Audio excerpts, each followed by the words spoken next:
संभाजीनगर येथील कर्करोग रुग्णालयातील सफाई कर्मचाऱ्यावर उपासमारीची वेळ आली आहे।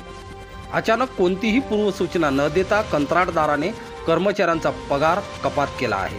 ही कपात फार मोठी असून रुग्णालयातील सफाई कर्मचारी चांगले संतापले आहेत।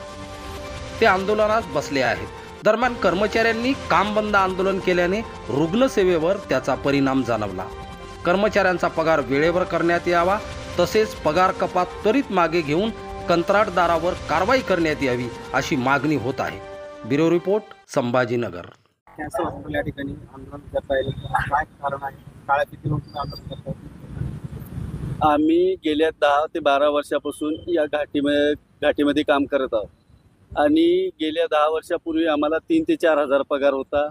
असा करता करता आमचा 5,000 पगार झाला। आम्ही आंदोलन करता 2024ला 18,000 हा पगार लढून आम्ही घेतलेला आहे यांच्याकडून आणि प्रशासनाने 18,500 पगार दिला।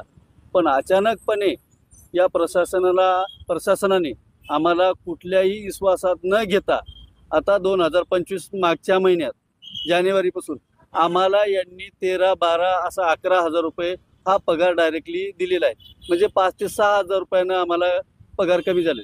तर आता वाढत्या महागाईनुसार हा पगार बराबर आहे का आणि या लोकांचे पगार का कमी होत नाहीत? प्रशासन लोकांचे आमचेच का होतात?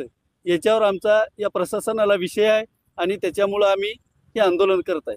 किती महिन्यापासून तुमचा पगार वेळेवर? आमचा 3 महिने झाला पगार वेळेवर नाही आणि याच्या अगोदर दीपावलीच्या अगोदर पण 3 महिने पगार झाला नव्हता। आता आमचा सण गेला, लेकीबाईचा पूर्ण सण गेला, मायबाईचा सण गेला।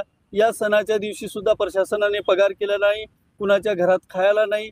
आज इथे बसलो तर आज आंदोलन करतो म्हणून तर अंदाजे पंचे असा पगार टाकणे चालू आहे म्हण, की असे आम्हाला लोक कळवितात। धम्मपाल परगणे, भारतीय कामगार सेना, कॅन्सर हॉस्पिटल।